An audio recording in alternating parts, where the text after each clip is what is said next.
everyone, සුබ දවසක් වේවා සියලු දෙනාටම. අද මං කතා කරන්න යන්නේ අපි ව්‍යාපාරයක් කරන්නේ කොහොමද කියලා.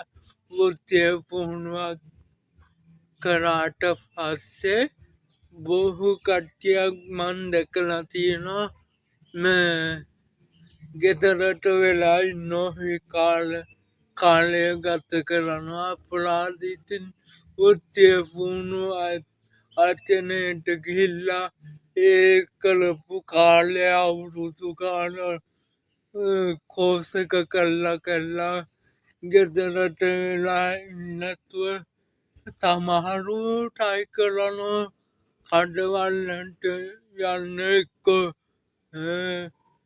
ආයතන වලට join වෙන්න. එහෙම කලාතුරකින් තමයි එහෙම කට්ටිය ගන්නෙ.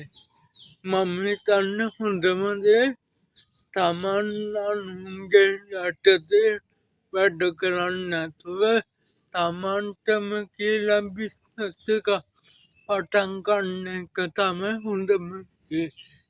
ඒකට ඉතින් ටිකක් සල්ලි යට කරන්න වෙනවා, කමක් නෑ.